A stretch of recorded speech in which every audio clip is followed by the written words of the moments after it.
Okay, so we're going to be talking about we're going to be talking about a different or leadership and just communication. So let's go ahead and jump right on into it. So, first question that we want to address and talk about is what do you hear or what do you think about when you hear the word leader? And I'll go ahead and let you start, Ian. Um, so when I hear the word leader, I think of somebody who is willing to take charge, and I think is the key player to a team. Every team has a key player that is willing. I don't know, takes on a lot of the responsibilities, and almost you think kind of carries them in some aspect. Um, and that's what I kind of think of a leader is someone who does a lot of these major responsibilities and take charge and bring the team up or whatever, or lead by example. If that makes any sense. Yeah, it does. Um, yeah, I can see that. Because oftentimes, kind of thinking back to some of like my favorite TV shows, some of my favorite books, or just any form of media. Oftentimes, the person who steps up from the team and becomes that leader, that team lead, basically, or in like a work environment, the person on the team who, yeah, they may not necessarily have the title of the manager or the team lead or anything, but they're just the ones that step up, kind of take the lead on a lot of things, and just kind of say, "Hey, here's how I can help," that kind of thing. Is that about right, Yeah, roughly, what you're saying? yeah. Okay, fair enough. And I would have to say, for me personally speaking, and this is something we're actually going to get into later on, but as I personally think of the word coaching Oh yeah. or coach, that kind of thing, just because I grew up in a family that was very competitive. We did a lot of rec sports. We signed up for a lot of different like competitive environments, Mm-hmm. and some of my brothers they took that opportunity and decided to go further with it in baseball specifically. Whereas for myself, I didn't particularly pursue it all that much, but I still found other means of competing in esports or professional video games Mm-hmm. because I love watching that kind of stuff. But I think back to some of my favorite leaders that I think about, and just kind of some of my more uh, examples that I think of whenever I'm trying to emulate a leader in an opportunity or a position where I am a leader. I think of coaches. I Huh. think of like my dad. He's been a coach. He's been coaching for a very, very long time.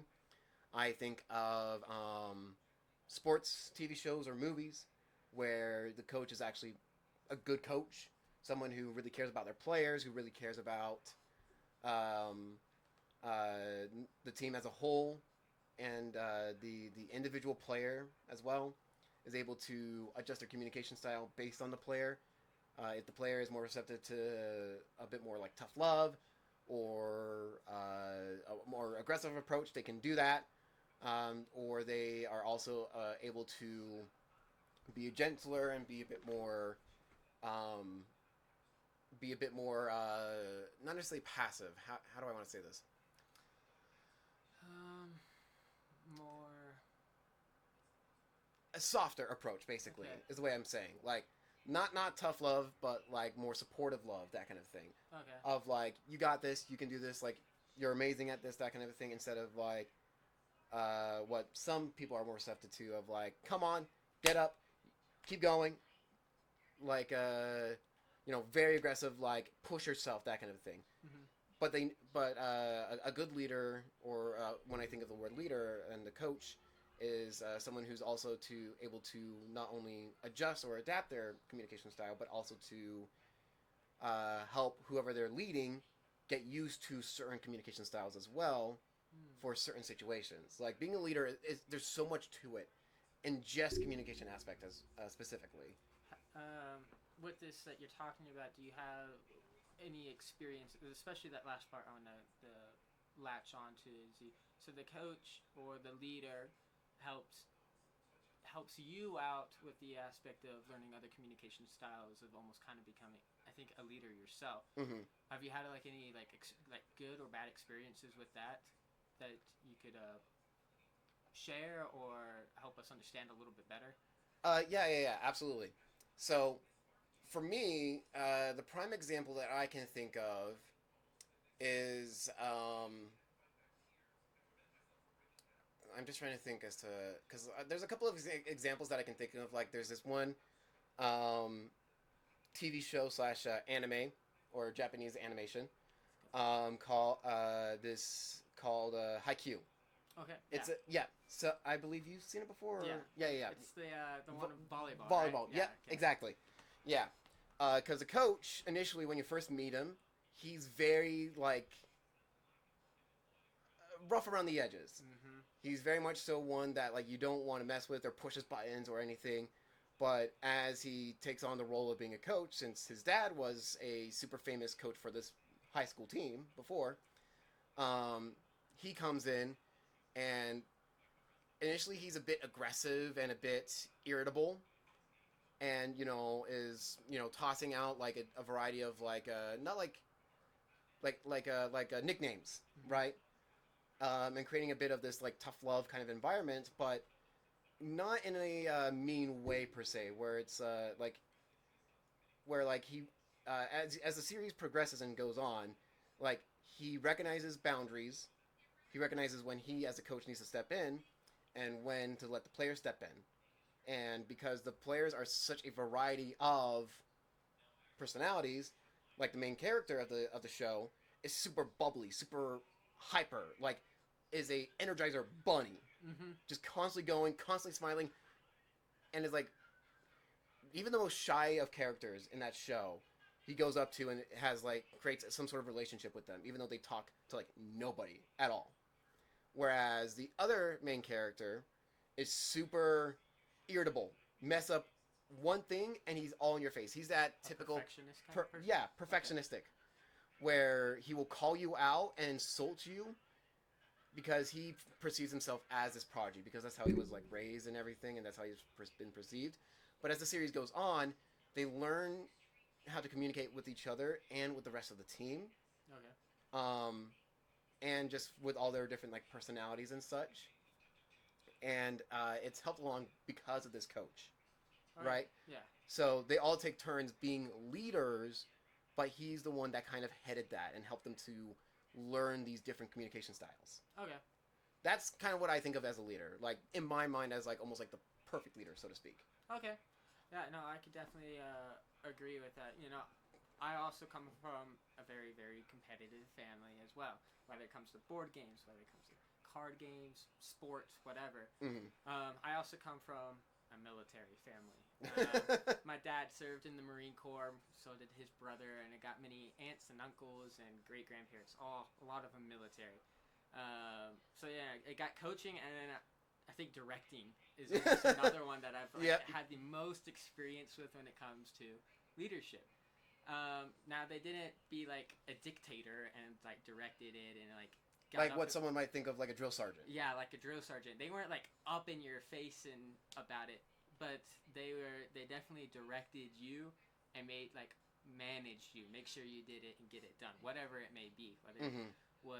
it came to like my dad, love my dad with all my heart. One of my favorite leaders in my life. Though he was a little rough around the edges when it came to basketball drills. He was up in any little mistake. He wouldn't yell at me, but he would definitely be stern and be like, "Hey, you could do better. This is how you do it."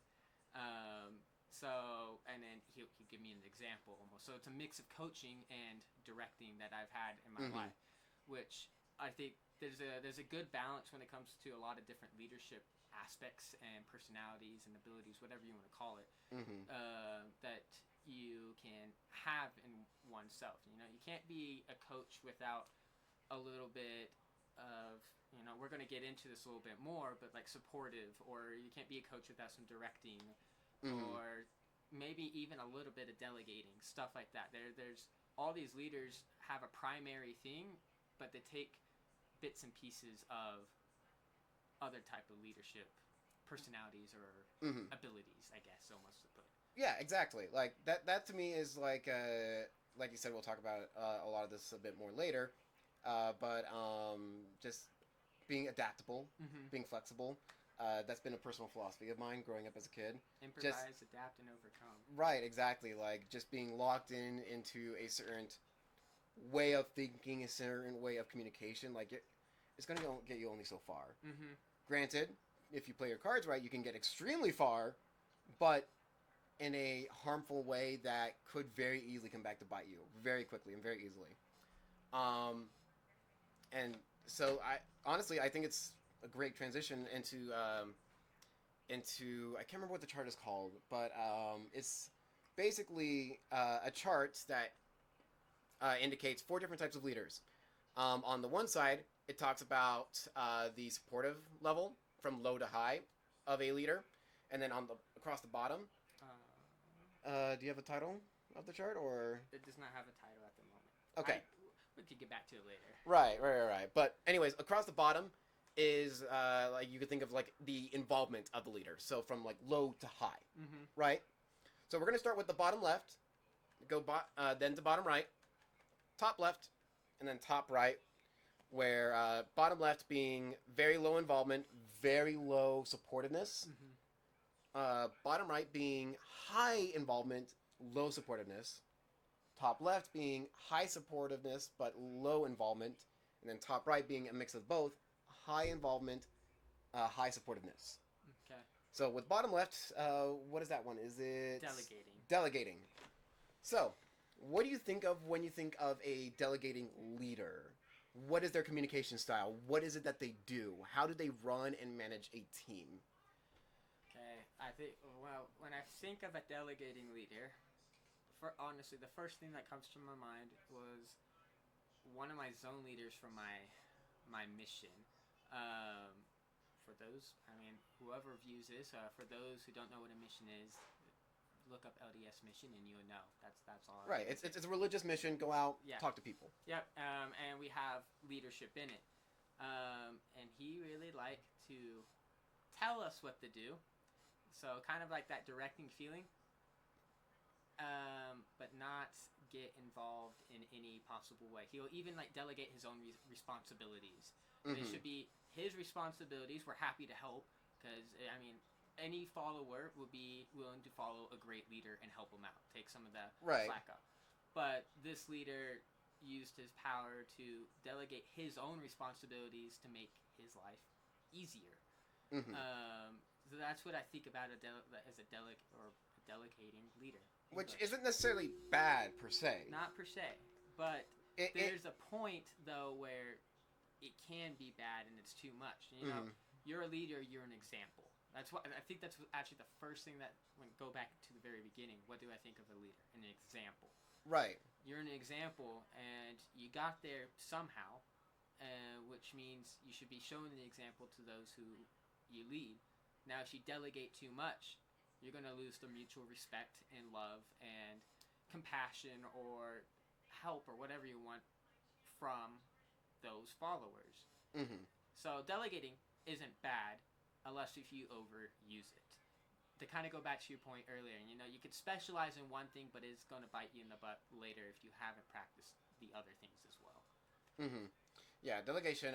Whenever I think of like a delegation, at least to this extreme according to the chart, I definitely do think of a leader who doesn't want to do anything and kind of take all the credit for it and decide to hand it off to everyone else to do.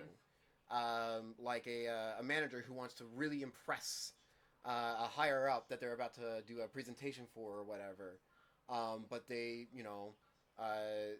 they are given the assignment of, putting together this presentation and whatnot, but working with the team to get this presentation put together and all that.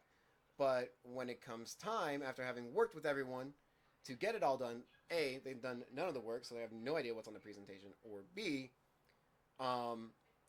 they, in the middle of the presentation, will just drop a bombshell of kind of taking the credit for themselves. Mm-hmm. That's kind of what I'm thinking of a lot whenever I think of like a delegating leader to that extreme, which, honestly, personally speaking, I've never really encountered personally in my life, luckily. Okay. But that's fortunate. Right, very, very fortunate for me. But I have heard so many horror stories about that kind of a leader and that kind of management, and just how much it comes back to bite people back in the butt in terms of either the leader kind of getting caught in essence with their pants down because they have no idea what they're doing, or B, the person who's telling the story, who did all the work and everything, kind of doesn't get any justice in the end. And it's just really unfortunate. It's really They like get put in the back burner or the shadow of the spotlight kind of thing. right. Whereas the leader gets the promotion, the credit, and everything, and like that's kind of what I think of like a delegating leader as well. Again, taking this way to an extreme. To an extreme, yeah. To an extreme, which unfortunately the extreme exists. Like there's a reason why we know about the extreme is because it exists, right? Mm-hmm. Which is very unfortunate, and I absolutely do not like that kind of a thing. However, though, the next one, the directing, I have some experience with. Oh, really? How so? Granted, not drill sergeant or anything like that, but I have ADHD, and I like to have structure, but I also like to have freedom, a bit of both. I feel that. I relate to that. Right. However, though, in the work experience that I've had so far over the handful of years I've had to work and everything like that, I've had a variety of jobs, a variety of managers, and a variety of leaders, and I've always liked being given a job or a task because they trust me to do it. They trust me to handle the task at hand or the job I'm given, right? Mm-hmm. But when I'm given that task and then they come in later checking in on how things are going and things are not going quite right, they then decide to either A, take over, or B, constantly get on my case about things. And as a prime example of this kind of experience that I've had, I've worked in a variety of customer support. I worked in customer loyalty for Vivint, where I would take calls for customers that were either wanting to cancel, having issues with their equipment, or are wanting to renew their contract with us, basically, which wasn't all that often. And we would have to try and pitch that and sell people on that, right?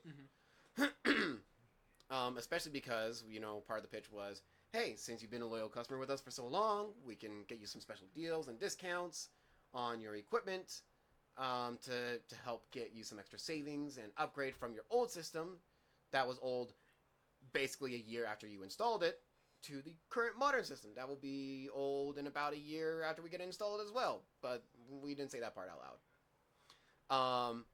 And I didn't perform very well in that regards. I didn't get a lot of contract renewals or anything else like that because I wasn't very pushy. I was just focused on the customer, that kind of a thing, and tried to find that balance, not to be too pushy or whatever. But my leader, granted, my team manager, my team leader at the time, was very supportive, very helpful, awesome leader.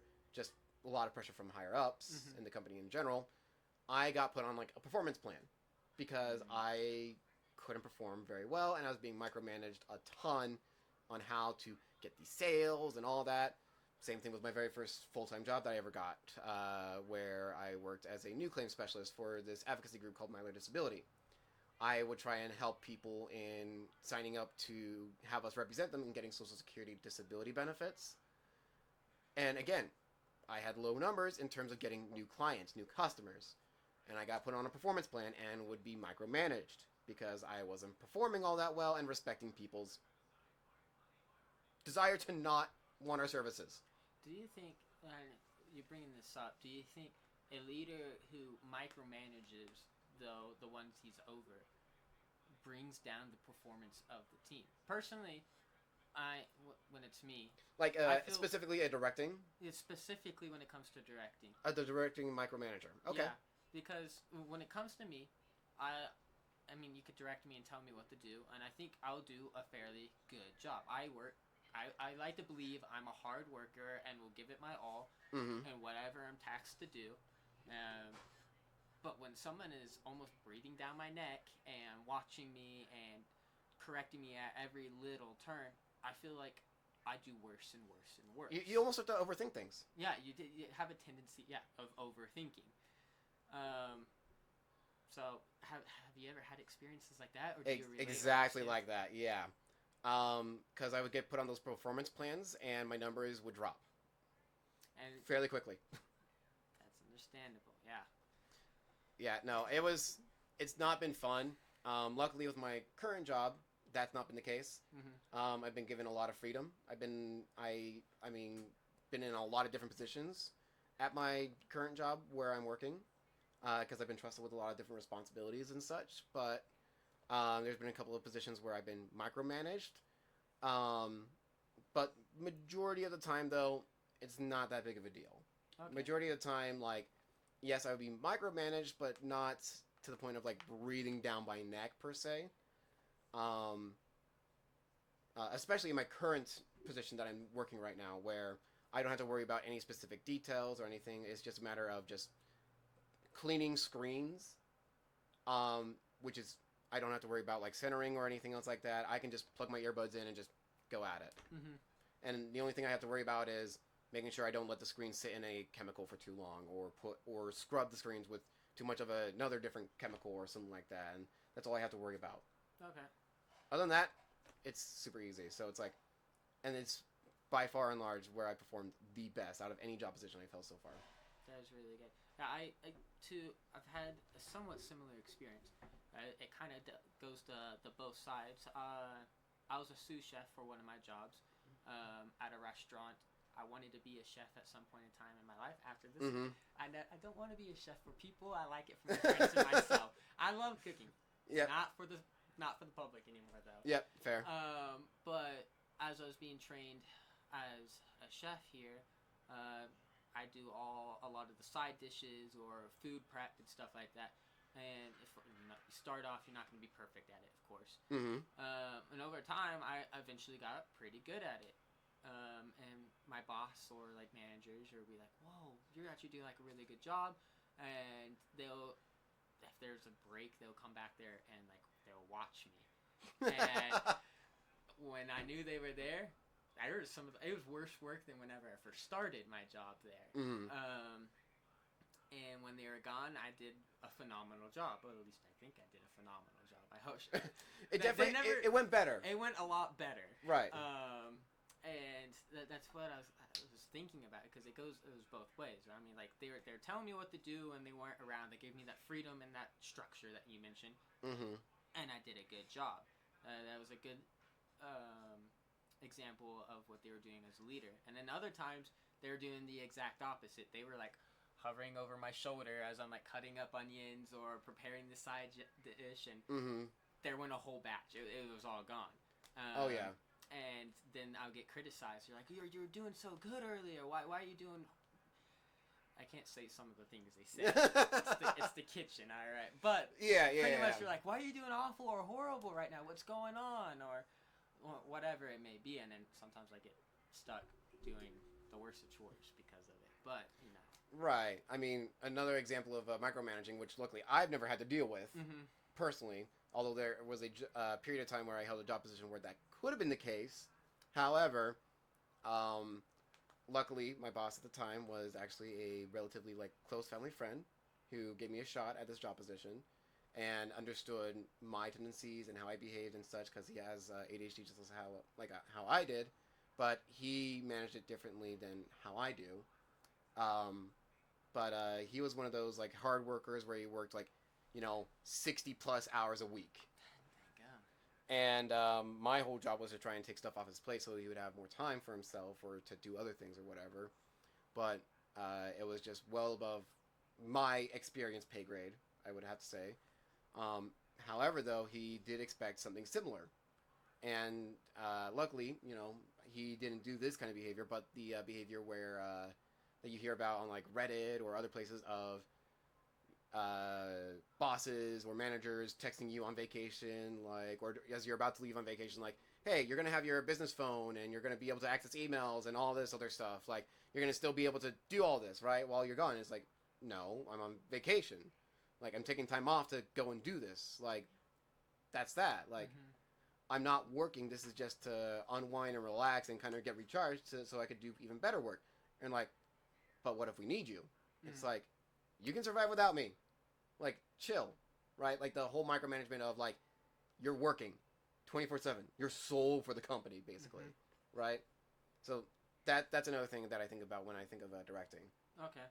Now let's switch over from. Before we get there, Oh. out of curiosity, Go would you for it. prefer a delegating or a directing leader? If you had to choose of the two, they're of course, we're going to get into a supporting and a coaching leader soon, and they're the best of Right. the four. But if you only had the choice between a delegating and a directing leader, what do you think you could handle or would choose? Delegating. Delegating? Easy. Every day. Without a Either- second thought. I could get behind that. I'll take up on the extra work and let them have the spotlight or whatever and whatnot, rather than someone micromanaging me and breathing down my neck. Because at least with delegating, like, it's the opposite of the directing leader management, where, like how we were talking about earlier, you and I, we perform better when we're not supervised. Mm-hmm. So if I'm getting a delegating leader who just delegates me more and more work, Sure, it sucks I got extra work, but yeah, I can perform. I can perform. I can do my best, right? Versus the micromanagement who's like, this is how we do things. Mm-hmm. You don't deviate. I am naturally someone who tries to find ways to optimize the process and make it as brainless as possible is the way I can best put it. Mindless. Like, I can just plug in whatever I want to into my earbuds and just go. Mm-hmm. I don't have to give a second thought about what I'm doing. Just go instead of dealing with someone who's like, it's my way or the highway. Right? Like, I've had to experience that a little bit with my one of the positions I've held at this company that I'm working for right now. Mm-hmm. With t-shirt printing and such, where this one coworker of mine who I'm great friends with and such, like, I'm great friends with my manager, don't get me wrong, but at the time I was struggling with him because I was told one way by this coworker of mine who's done this kind of thing for years. Like, he's been doing this since, like, he was a teenager, basically, right? Okay. So he knows what he's doing, especially since he's operating the newest machine that we have there at the shop. He would tell me one way, and then my manager would tell me, do it this other way. Okay. And it's like, which way do I do it? Because it's like, I'm being told two different ways, and I prefer the one way versus the other, and blah, blah, blah. Like, that's a whole other... Confusing English, doesn't it? Right, like, kind of confusing, that kind of thing. But, yeah, like, that definitely put me in an awkward situation. So, yeah, I would take delegating any day. Because I was delegated this job position I'm in right now, and I've been the highest performing in this position for years. So... Let's go. Although I might not be there for terribly long. I'm applying for another job. Well, hopefully they have high performance there as well. Yep, hopefully. All right, but yeah, like, you and I agree. The two leaders we just talked about, the two types of leaders, are least favorite out of the four. Is directing. Directing and delegation, like, are our least favorite. Oh, yeah, they're bottom. Bottom of the barrel, like... Rather not deal with them if we don't have to. Right. Second best, in my opinion, out of the four, supporting. Supporting?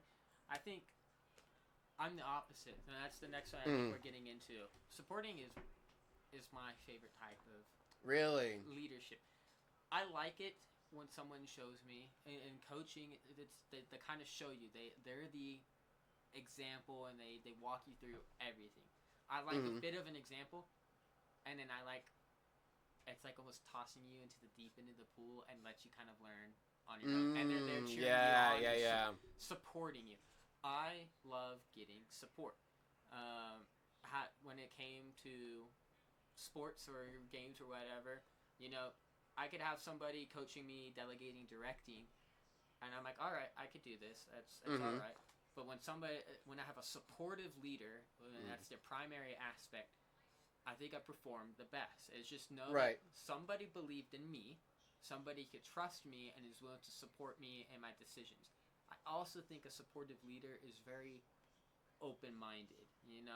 They're willing to listen to those they're leading, take their ideas, and a little bit more, I think, empathetical side. They show more empathy to their team. They're willing to feel it and to listen and take ideas, and they support you in those ideas and talk to you through it. Right. Okay, I can see that. And I think that's kind of, not to say I'm much of a leader, but if I do take a leader aspect on, I think I take more of a supportive leader aspect. So less hands-on than coaching. more, but just as supportive. but just as supportive. Okay. Um. Yeah. That's a good So okay, I guess then I guess my question is then, like, for you, what is the line between a supportive and kind of talking about a little bit about the next leadership style, not directly getting into it, but what is the line for you from a supportive leader to a coaching leader? Because the coaching leader is very high involvement, Mm-hmm. but very high in supportiveness, whereas a supportive leader is very high in supportiveness, it says it in the name, but very low involvement. So where is that line for you? Okay, I'm gonna try to use a story, not a story, but Kind of an example? kind of an example, very very horrible example, but an example nonetheless. Hopefully gets the idea And across. hopefully gets the idea of the crowd. So they think, let's go. We're gonna go with the deep end of the pool thing. So let's take swimming into perspective here. Right. You're learning to swim, and you have a swimming coach. I don't know, instructor, coach, whatever Right. it is, and they walking you through it. They're sitting right there beside you, holding you up when you're first swimming. They give you visual examples, and they're cheering you on to a degree. Mm-hmm. That's kind of the instructor or coach. For me, more of a supportive one is like let's how can I put this in words? Because it sounds good in my head and I'm thinking about it and it might not sound great out loud. So this is But- something that I kind of do personally, but just to help me to kind of also follow along with your thought process and kind of maybe help in getting some words out and Yeah. just kind of clarifying a few things. But is it kind of like they help you get the first few steps Mm-hmm. of a process or whatever it is that they're trying to teach you and help you to learn, and then lets you go, almost like when you're trying to learn how to ride a bike for the first time, and they help hold you for the first couple of times as you're trying to learn and help you prevent you from falling. Mm-hmm. But then as soon as you start to get it, they just let go, and then at that point you learn however you want. Precisely that. As a supportive leader, they walk you through the very first bit. You can't be a supportive leader without some coaching. It's just not possible in my opinion. Okay. But they teach you the first little bit, and then the rest is like, all right, you're on your own. I believe in you. I have faith in you. I trust in you, and figure out the rest. And when you master that, they'll teach you the next couple of steps to the more advanced version, and they're like, all right, figure out the rest on your own, or mess with it, and they support you, and they're with you. They're watching you every step of the way, kind of thing. Right. Okay, I can kind of see that. To give a couple of examples of like what I think of like supportive leaders, because I think supportive leaders are really good and necessary in a lot of ways, and I think the other two, granted, as much as I hate them and don't like them, they are necessary in certain situations. Mm-hmm. I will say, just not taken to a certain extreme. Mm-hmm. As with any of these taken to a certain extreme can definitely be a bad time in any situation, really, taken to an extreme. However, when I think of supportive leaders, I think of like the kind of, to go with your example of or whatever, of like, I think of like T-ball or coach pitch or kind of like a machine pitch kind of like coaches, where you're still learning how the game works, but they're not like, it's not the same coach every single time. It's not like you're having the same coach who's as involved with you throughout your process of learning how to play the game, Mm-hmm. right? It's like someone's dad is coaching you how to play T-ball or whatever, but then it's someone else's dad on some other team in like a city league or whatever that you're playing in who's teaching you machine pitch, and then Little League is when you start to maybe hit more of the okay, now you're starting to get more like consistent coaches, that kind of thing.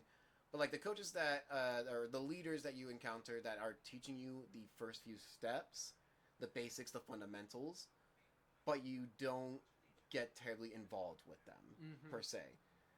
They don't get terribly involved with you. Like, they may have been a good influence, they may have been a good leader for you, but they're not like They're not like your, almost like, I would like say a personal coach. personal coach. I even like when you think of a coaching type of leader, you have a personal relationship almost with them to a degree. Mhm. Like you get close to them. With a supportive leader, you don't particularly get close to them. You appreciate them, but you don't have Right. that connection almost to. Right. Exactly. It's someone who is not like s- super involved Mm-hmm. per se with on a one-on-one basis. Like it's someone who's just teaching like a rec class or something like that. Mm-hmm. Right. It's a rec class where you're learning how to do like yoga or something like that. Right. Mm-hmm. Like you have the instructor who's got this massive class of like a dozen plus people that are taking it or whatever, and so they're not like terribly involved. It's someone that anybody can sign up for and that kind of thing. Like there's not an exclusivity to it, like that kind of thing. So there's no reason for the whoever's leading it, directing it, to be terribly involved, Mm-hmm. right? Yeah. Unless you take it to that next step. Unless if you take it to that next step, because I think a supportive and a coaching type of leader, it's a hard line to find, Right. because they're very very similar in A lot of of ways. One's just, as you mentioned, a lot more involved, a lot more personable, a lot more. Those are the only two words that are coming to my mind at the moment. I think Right. Yeah. but Yeah. Yeah. Wait. Like taking you to that next level Yeah. per se. And I think personally, I think one of the reasons why I really like a supportive leader more is maybe my personality. I'm a very prideful person. I like to say I got a lot of it done myself. Granted, Mhm. I'm not so prideful. I won't take a little guiding light here and there because I'm not going to find myself in Right. the dark at all. So a little flicker of a light and it's like, oh, it's this direction and here's a little idea and you got this. I take pride when I complete it and finish it, and that's like one of the best feelings in the world. Oh yeah. So I think that's why I also kind of tend to lean to that side, just because of more of my personality wise, Mm-hmm. it clicks better with it. A bit more of like your background, how you grew up, that kind Mhm. of thing. Makes sense. Yeah, like to kind of go with your example, like my computer science, my fundamentals of computer programming teacher, like awesome teacher, love him to death. Like he's an amazing teacher. And I'm involved enough in class where he knows my name, that kind of thing, and he knows that I'm one of the more knowledgeable or understanding students of the material that's being taught.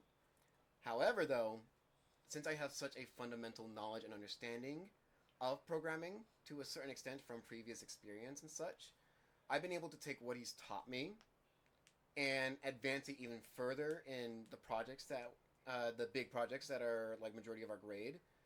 But also recently, I started to pick up a project of on my own, and I'm using some programming language, not necessarily programming language per se, but like certain programming. How do I put this? The term is modules, basically. Mhm. Certain modules or functions, and the best way I can describe that for everyone else to understand is like modules you can think of as like an expansion of the basic stuff that you're given. Mhm. So like a board game has like an expansion pack to it, right? Mhm. A video Or game has a the DLC. that kind of a thing, or like A book has a prequel or sequel. sequel, that kind of a thing, or like a mini series, or that kind of thing. That's what you can think of like as a module, basically, where it's a library of extra content, basically, that I can then bring in whenever I need to or want to. Okay. And then a function is a command, just telling the computer do this. Simple as that, right? Well, I've been able to take what I've been learning in class and start learning some extra modules, some extra functions that, since I have an understanding of how they work, or at least a general enough of an idea that I can do research, learn on my own, that kind of a thing, I've been able to work on this project on my own. It's a separate project, not for any class or anything else like that. It's just for personal use, just to test myself and push myself, right? So in a similar way. So in this case, my teacher is more of a supportive leader. I think a lot of that could be said about a lot of teachers Right. in the world, whether it's high school or whether it's college. I think teachers are, I think, one of the prime examples of a Supportive leader. Now, granted, there's not always great teachers out there, but Right. overall, I think they're the great. Generally speaking, yeah, like they're involved enough to help you out and get you going, but they're not like helping you throughout each and every step in a particular area that you're specializing in, right?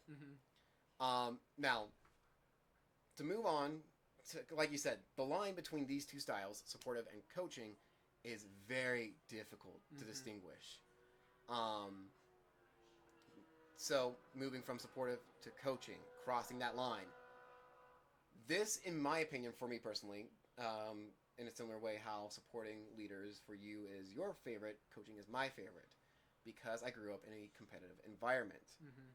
Not in a unhealthy competitive where we're trash talking or anything else like that. Not in that sense, but like in a very healthy. I mean, a little trash talking. You can't have any competition without some. Right, but like in the sense of like I can't help but want to compete. I can't help but want to try and push myself to the limit, to stretch myself, and like compare myself against other people. That's why, for me, I'm a gamer, and my favorite video games are competitive games. Like League of Legends. I'll admit, like I played League of Legends for a long time. Thought I was going to play that competitively, basically. I was planning on trying out and competing on UVU's League of Legends team. But then I found this other game called Rocket League. For those that are not familiar, it's a...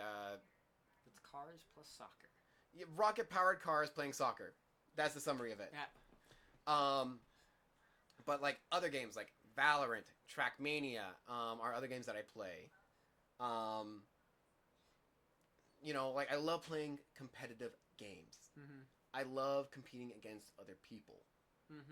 I definitely relate to that. Right, so that's why when I think of a leader, most of the examples I think of are coaches. I just love coaches because they are so high and supportive on the supportive side of things. But then a good coach also is very high in involvement. Because to specifically go to Rocket League, I recently stepped down as a coach for the last handful of years, and started to take up the role of a player because now I am a full-time student. I'm back taking classes, and not only am I taking classes, I'm taking it full-time. I'm a full-time student, which means I can try out and potentially compete and play on JV or varsity. And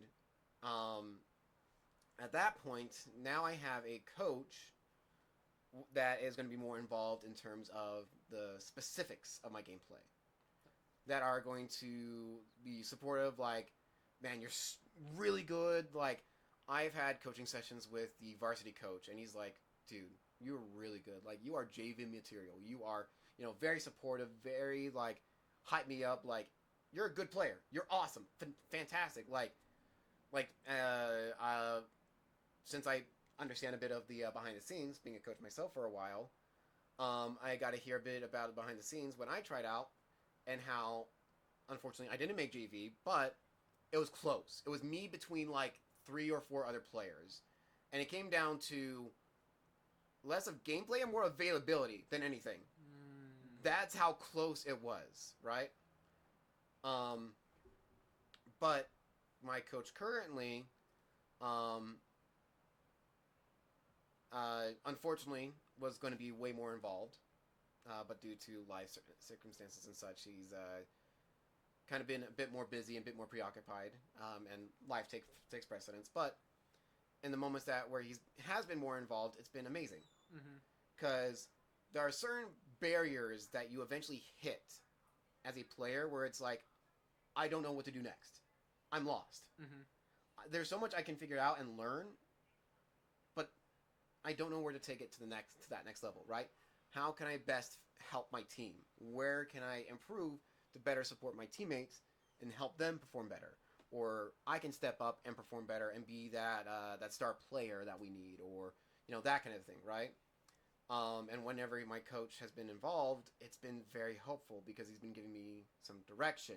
He's been giving me some insight as a third party that can watch back my gameplay and be like, well, from this angle, from this perspective, like, I think you could do this instead.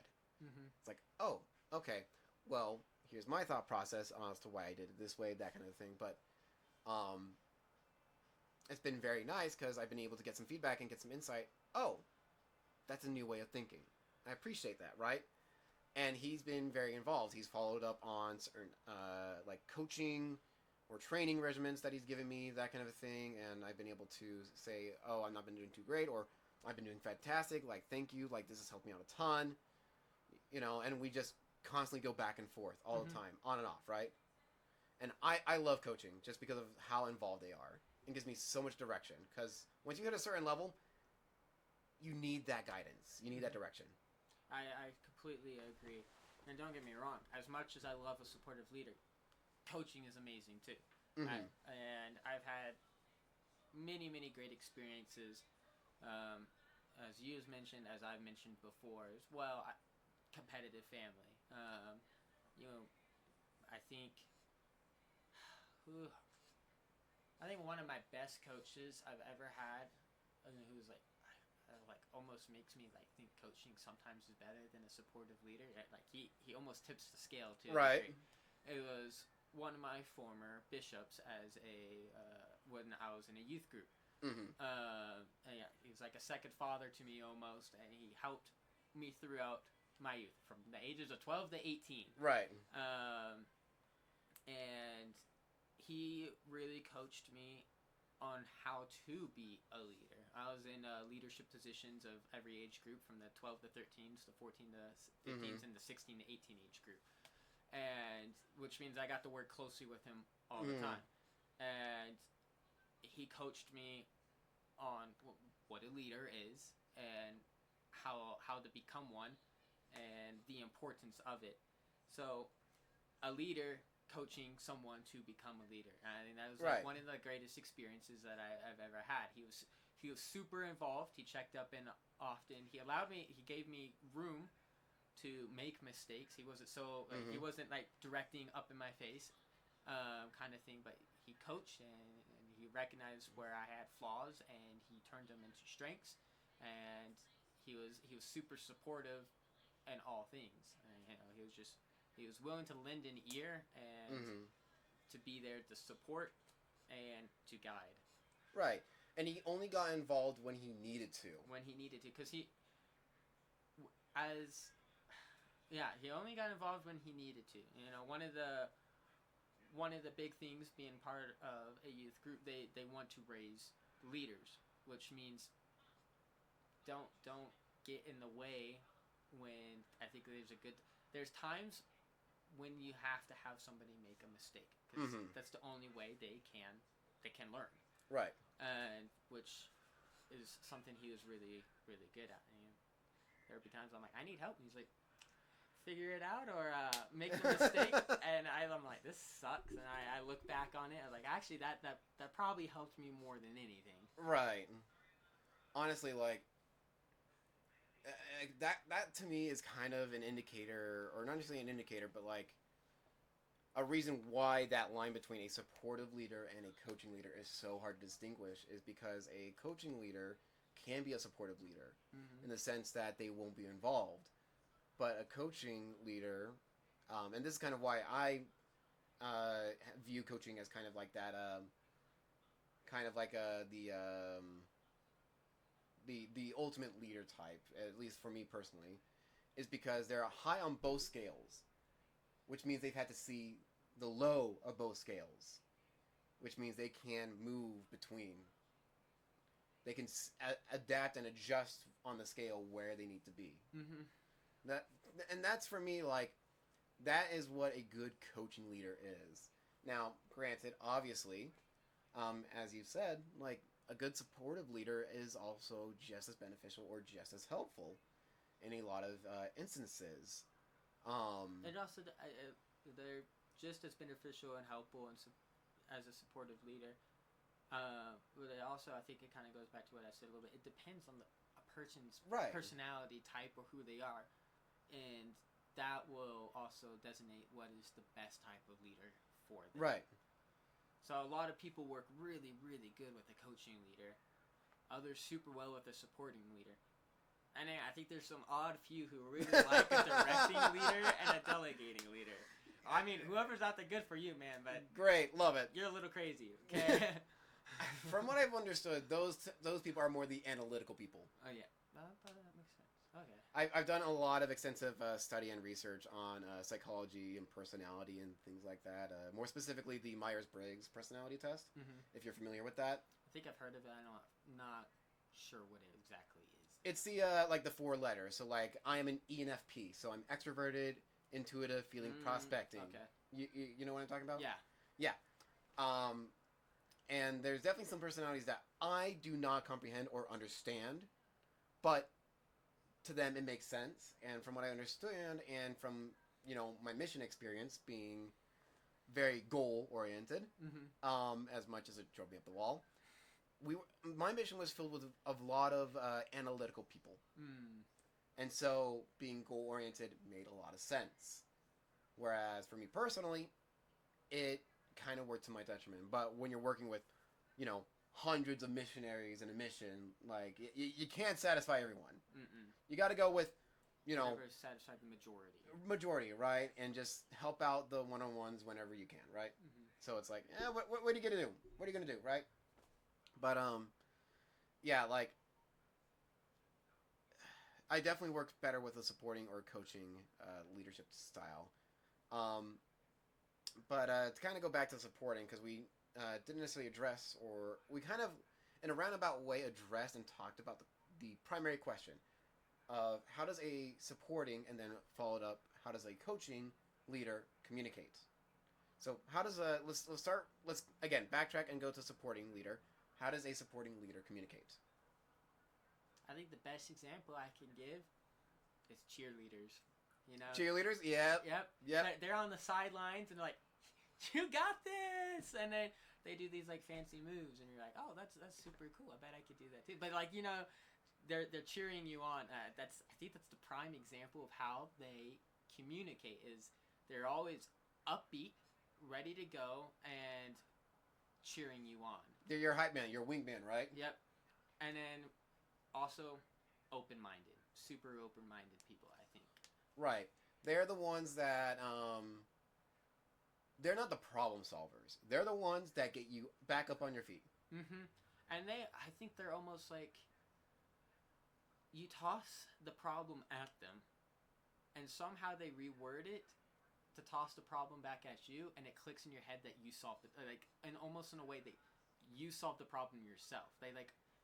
It ricochets off. So you're like, oh, this is the problem, and then they say something, and it comes back, and you're like, I think like a soundboard. It's like a soundboard, and you're like, okay, it fixed you kind of fixed it in the way you like put the light bulb over my head. And you're like, oh, I can solve the problem now. You gave me that idea. Almost like the cartoon of the cartoon animation of like someone's coming up with an idea, a light bulb pops up, but it's Al, another cartoon character, comes over, looks at it, takes it out, like unscrews it, takes another one, screws it in, and it's just boop. Yeah, right, exactly like that. Right, but that's just how a supporting leader communicates. They're the hype man, they're the cheerleaders, they're the ones that pick you up or act more as a soundboard than anything. They're not the ones that will get super involved, that will be terribly like okay, well, here's what I think. It's all about you. It's all about you as the individual, as the follower to the leader, basically. So a supporting leader is just someone who just, how they communicate is, I can't really put it in any other way. Like, I can't add more to it. It's just, I think it's simple. It's very simple, very straightforward. A supportive leader is probably, not to say that it's the easiest leadership one here on the thing, but to a degree, I think it is. I think it takes more work to give somebody work and delegate it and try to take the spotlight, and then breathing down or directing and breathing down someone's neck. I think it takes more work to do that than to just support somebody and be a supportive leader. I think supportive leader is one of the easiest types of leadership there is. It is the easiest in terms of like the actual step-by-step execution. No, I would disagree. Okay. Because to be a supportive leader, there is one key aspect that if you are primarily more of a delegate or a directive leader is hard to pull off. Genuineness. A supportive leader is genuine. They mean what they say. They don't fluff things up to kind of go with what we immediately think of when we think of like a delegate or a directive leader in a work environment, in a business environment. You go to an office, you see all these, like business buzzwords of like motivation or whatever. Is like do it for them or all these things that kind of typically indicates like, like a fluff. Mm-hmm. Eventually it means nothing, right? And so it's like, you can't fake it till you make it to be a supportive leader. You have to be, as you mentioned, genuine, right? So I think that's something that we kind of have to touch about how they communicate, is that they are genuine. To kind of build it up a bit more, they give examples, specifics. Like when I was coaching, and when I was coaching my team 2 semesters ago, I want to say. Yeah, it was 2 semesters ago, so about a year ago. I had one player on my team who made it onto the team, and initially when they made it on the team, it was like by skill comparison. Like if you were to put them side by side with every other player on the team, it was like scraping bottom of the barrel in skill level. However, though, they had a lot of great capabilities about them. And when I was first coaching them, I had to be more of a supportive leader. Okay. Than anything. Because I had to point out to them exactly where it is that their strengths lied. They were a great defensive player. They were a great fundamental player. They were great at rotations, game sense, a lot of other things like that. But I didn't do anything in the first month and a half, 2 months with them in terms of, okay, I need you to improve on this or that. Like, I gave them small bits and pieces here and there, but nothing major.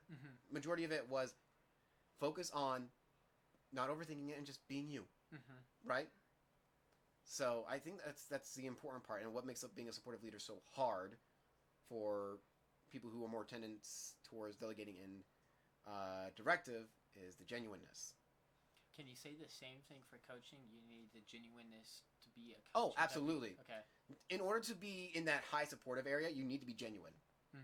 Regardless, that's a minimum requirement to break that barrier from the low support to the high support. Is you need to be genuine. That is like the barrier, the bare minimum.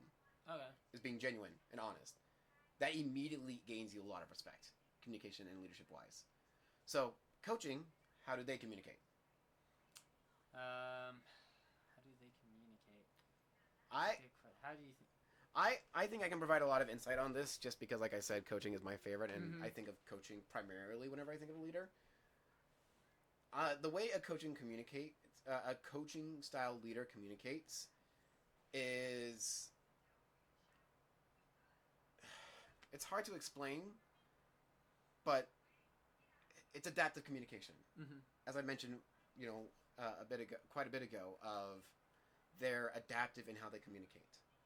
They take insights, they listen, they hear what their players have to say, or they hear what their team members have to say. They hear in a one-on-one situation what the other person has to say. But then they process that information, they process the context, they process everything, and then they provide a appropriate response back. Okay. Granted, no one's perfect. Even like the greatest and best leaders that fit this coaching fit the coaching style of leadership still have their flaws. They still have their flaws, and they still make mistakes in how they communicate. I mean, think of like a bajillion like different like sports movies that you can think of. Like the first one that comes to mind is like McFarlane. I think it's called The Blind Side. Blind Side. That's another one. I don't know sport movies. You could also think of the recent movie.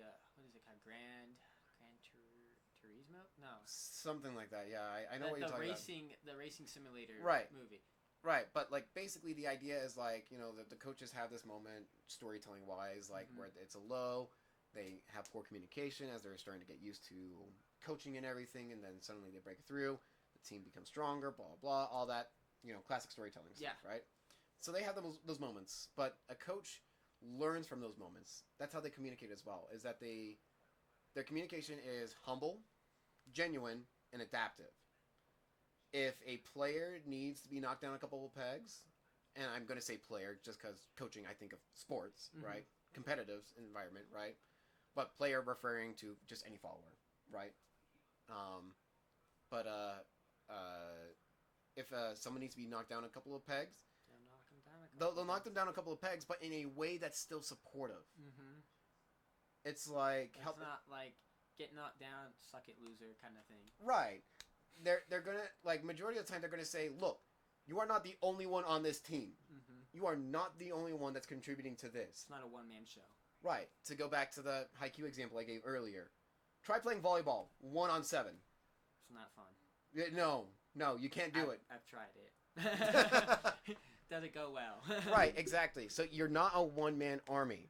You got the rest of the team to support you. You work as a unit, right? So they do that kind of thing where it's like they get in their face, but with a logic of you're amazing, you're skilled, you're talented, but work with everyone else. You're going to become stronger because of it, right? That's how a coach communicates, at least in my mind. They're adaptive. Like if someone is like having a rough time and they don't they're not receptive to that kind of talk, they'll switch over to the more supportive leader. Like how I did with my one player, right? Where it's like, you're amazing, you're awesome, you're super skilled, you're way better than you think you are, you're way better than you're giving yourself credit for. Like, here's examples of why you are as amazing. Like, sometimes they need to be brought up a couple of pegs. Right, exactly. People have, I think that's another great thing about a supportive leader is people have skill, they have this potential. A lot of people don't have the confidence though. Right. And I think that's another reason I love a supportive leader. I lack confidence in a lot of things. You know, there are times I'm outrageously prideful. I'm like, I got this. And there's, especially if I'm trying something new or I'm so with, my confidence is bottom of the barrel almost. Yep. And that supportive type of leader brings up that confidence just enough that I could get there to the point that I could bring the confidence up on my own. Right. It's just how they communicate and everything. To bring up those types of pegs, you know. So, the last bullet point we've actually talked about extensively already, which is throughout the whole thing, what our ideal leader communication style is. But it's like, it's hard not to talk about though. Because we have our favorites. We have our favorites. What we're passionate about. Right. We're especially passionate because we've seen or heard of every single one of these leadership styles. And just how painful it is to see some of these leadership styles and how detrimental they are, but also as well as seeing how amazing they are. That is true. It is. That is, I think, one of the greatest things. I can't tell you how many times when I either see someone or have a leader, I'm like, I know they can be a great leader. And when you see them be a leader, they're a phenomenal leader. Right. Or like people know when you are a good leader and when you're communicating that well. People also know when you're doing a cruddy job. Right. And they make it very clear to you sometimes. Especially once it gets to a point, they will make it clear. I mean, like, right. You're a crap leader, dog. Either pick up the thing or you're gonna, whatever we're doing is gonna fall apart. Right, and then communication is key. Good communication is key. Very good communication. But even then, sometimes, like, when you communicate something extremely well, extremely clear, you lay out all the reasons and everything, sometimes a poor leader will just not listen. A poor leader will not listen. Yep. That is exactly. And then, which kind of brings up, sometimes, whether you have a good or a bad leader, sometimes the best leader is a follower. You know, we in our communications class that was brought up not long ago. Sometimes times the Mhm. best leader is a follower. Mhm. And if whether you have a great leader, follow them, and many others will follow. If you have a bad leader, you're almost gonna have to. I won't particularly say follow what is good, Mhm. and maybe kind of take the mantle yourself to a degree without you usurping the person. Right. Like a fantastic leader, a good leader, in my opinion, in my thoughts, is someone who can step up and in how they communicate. And communication is a two-way thing. It is a speech and listen. Mm-hmm. But a good leader is one that, when they speak, when they carry themselves, and they communicate through their tone of voice, through the words they use, through their body language, and all the different ways that they communicate, right?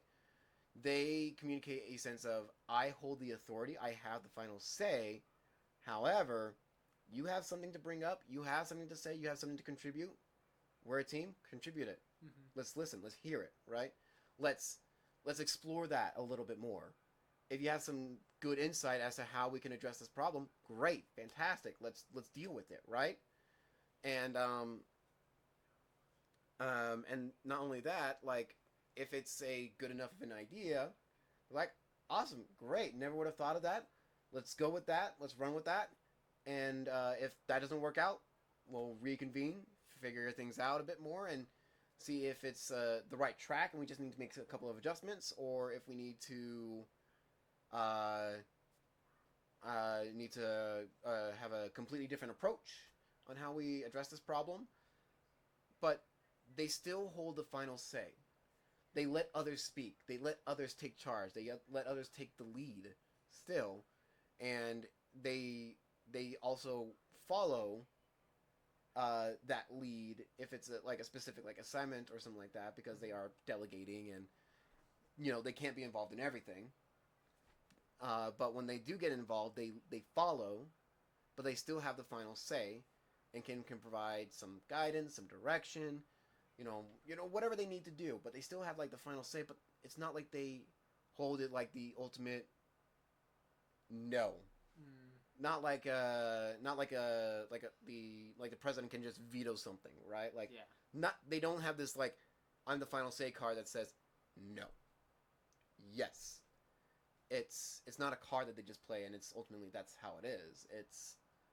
Um it's something that they hold with respect, and that they hand off to other people.